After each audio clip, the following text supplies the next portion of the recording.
I'm going to tell you a short story and you must put yourself in the situation. Imagine that you are trapped in a room in the basement because of a vast explosion or anything else, doesn't matter. So you have no way out and you have limited access to food and water.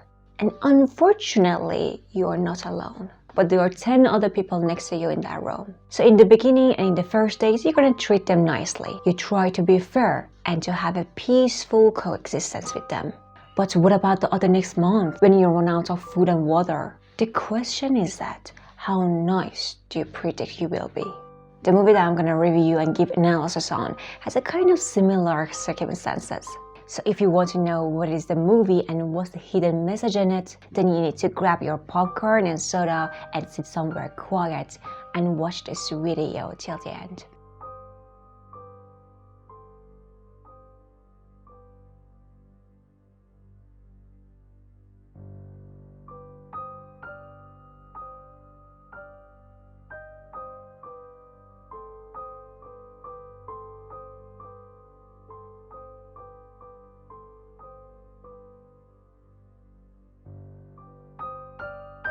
The movie is based on a vertical prison and the inmates are placed on different floors. Also, there is this platform going through the floors carrying the everyday meal for the inmates. Meanwhile, there is this character called Goreng. Goreng hasn't done anything bad and he enters the prison voluntarily with this intention to achieve diploma. And all he's brought is his book, unaware of this fact that in this place, books are not doing any good for you. So this prison is not like what he was told to. The food is supposed to fulfill everyone's hunger. It is measured based on the number of the prisoners, and it is designed in the best way you can imagine. But there is a massive problem in here. There seems to be no law watching the prisoners. There is no power keeping an eye on the prisoners to see if they are sharing the food among each other fairly or not. But let's not be distracted. We are humans and we have the power of analyzing the situation. We can survive even if there is no law controlling us, but only under this condition that we are controlled by ourselves. But you know, it is something that we haven't achieved it after eras, decades and centuries. So it is a long way, you know. Also, there is this woman called Imagri. She used to be one of the staff, but now because of some reasons, she decides to spend a while in the prison with her dog. So she becomes an inmate for Goreng.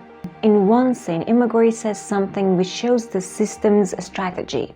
She says that everyone should take a specific amount of food, not like eating the whole turkey, but taking an amount that their body needs. So in this way, the food can be shared to everyone. So we can see the system is based on this strategy. And also we can see that this movie is kind of supporting the communism strategies and criticizing the capitalism.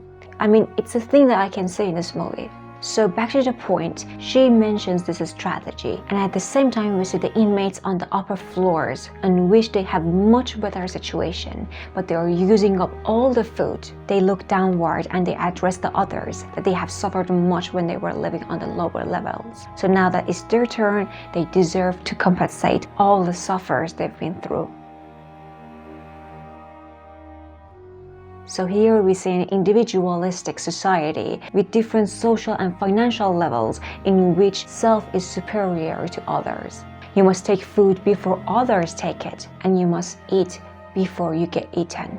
We can see it in our everyday life. Like for example, when the pandemic happened, there was a mass of people flowing into the stores taking the toilet papers. And in most cases, they were taking more than what they needed. So in this movie, we see the people who are on the lower levels get nothing to eat. And they are going to die only because of their level.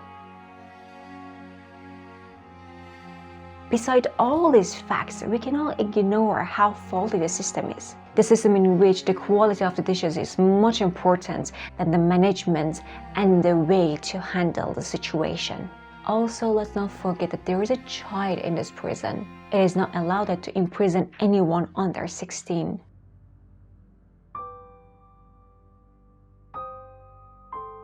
As the movie progresses, we see that Goreng and Baharat put in their effort into solving the problem. And the way that they do it is going through the floors by the platform and stop people to use more than what they need. Earlier I mentioned the existence of a child, which was a sign of the ignorance and flaws of the system. This child is Miharu's daughter, one of the prisoners. We see that all the time she's going up and down by the platform and searching for her daughter. But I think the fact is that she's not actually searching for her daughter, but she's actually saving some food for her to keep her alive. Okay, so since here there are going to be some spoilers, so if you haven't watched the movie, I recommend you to watch the movie first and save this video to watch the analysis later. Okay, so let's get back to work. As we go forward during the movie, we see that Baharat and Goreng find a child and they give her the well-designed panna cotta. They actually feed her by all their property they could save through the history. Do you see the point? Baharat and Goreng are the symbol of the history, and the panna cotta is what our parents have left behind for us. The thing that we can actually survive by. So the child who is the symbol of the next generation is sent up to the 0 level by the platform. The 0 level is their hope, somewhere which is shining, somewhere which can hear their voice and maybe do something for them. So Goreng, by sending the child, is actually sending a message to them to say how faulty the system is and how much misery and disaster it's causing. So this was the ending, but on the other hand, we can also have this view that this ending is a dream, is a wish, is a hope. Because when Goreng gets to the lowest level, he goes away into the darkness to nowhere. So he's actually dead, and he could never make it to send up the child, and he could do nothing for the next generation.